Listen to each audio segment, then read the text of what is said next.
Continuing on our one pot series that we've been doing to help students eat for less than a tenner. I'm going to do like a Moroccan chicken stew vibe. Really simple. The recipe says use a whole chicken. For the purpose of this, I'm just going to use 2 breasts, but the method's exactly the same. I've got some chicken breasts here, massive ones. I need to poach them. So I'm just going to poach them in some water with a little bit of chili and ginger and some garlic just to infuse a tad bit of flavour. But then we've also got a harissa paste, which is punchy as out. And there's a recipe for that on cranble.com. So I'm going to get this chicken into this water. Bit of salt and then your chicken boobs. What this does is, this just keeps them really sort of succulent and tender, and you can get that by frying them, but we don't want that sort of direct heat. Right, so while that is boiling, I'm going to dice my onions, get all my mise en place ready. That means things in place in French. Oh, I need to sharpen my knife. Shit, sorry.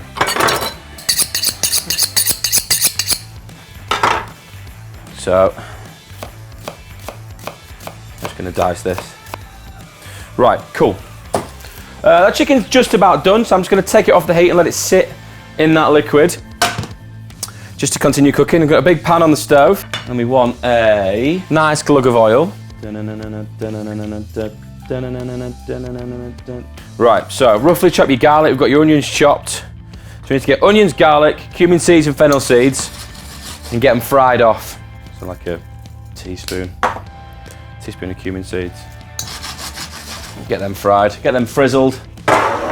What? Bit of salt. Right, let's get that up to. Right, garlic and onion goes in. But it soon takes that, doesn't it? Give that a swaz. Now we want to just cook that down, start to caramelise it. Seriously, man, where are my spatulas? I'll be back. Oh, they're both here. Silly man. All right. So in my recipe, it says to keep the liquor that we've cooked the chicken in and reduce it down. But because we've only used breasts, there won't be a great deal of flavour in there. So I'm not going to reduce it down, I'm just going to use a tiny little bit to loosen it because I've got that garlic and chilli in there. Then, once that starts to caramelise down, a little bit of caster sugar.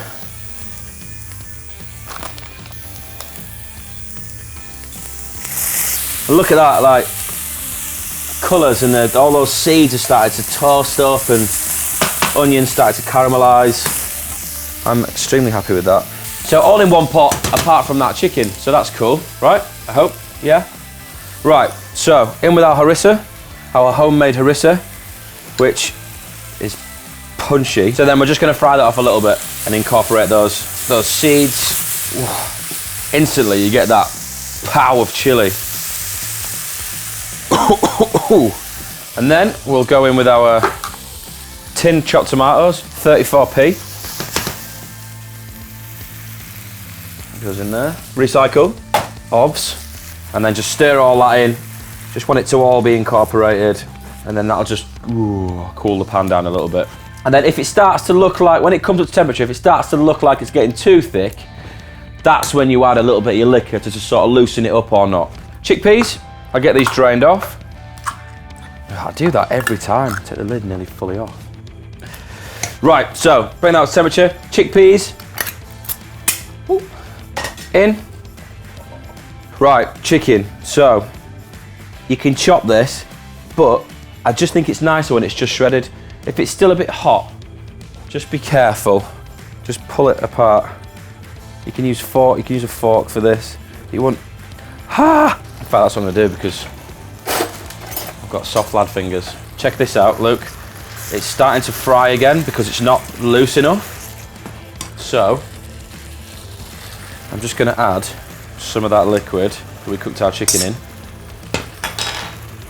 and just chill it out a little bit. So just calm it down a tiny little bit and then get back to pulling this chicken. Pulled a few birds in my time. Jesus Christ, it's hot. We can't even pretend that these are cold, can we? Like the magic of TV. Do you know what? You can cut them if you want. Just cut them wonky so it looks like they've been torn. So there's our chicken. Nice, so that goes in. Our torn up chicken. Lovely, lovely, lovely. Nice. And of course, you could do this without chicken. You could roast some aubergines and some courgettes. That'll go through it. That'd be delicious. Right. Greek yogurt. Because, I've not tasted it yet. It's not like me. It does need some more salt. It needs some black pepper. And you've got that chilli and you've got that garlic. And it's a little bit too punchy. Well, it is for me. I'm soft. Luke, you probably love this. A couple of dollops of Greek yogurt in there. And that'll also give it a really nice colour as well. Lemon juice is very important when you're cooking with spice. It just cuts it and it adds a seasoning and it brings acidity as well. Lemon juice, get that in there. I would serve it with some giant couscous, of which there is also a recipe on cranble.com. Imagine that. Right.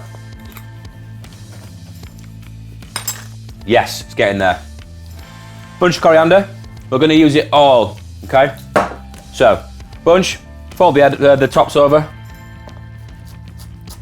Roughly chop at the end, and then when you get to the stalks, just start to chop it a bit finer. There's so much flavour in those stalks, and people just chuck them in the bin. They're so fragrant, and they're not woody, so they're totally, totally edible.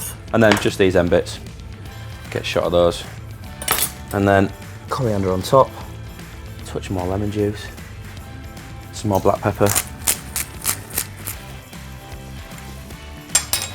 Awesome. Under a tenner, one pot, kind of. But if you're making that for yourself, that'll last you like 4 days. Contain it down, freeze it for up to 28 days, it's perfect. Fuck me, Luke, that is spicy.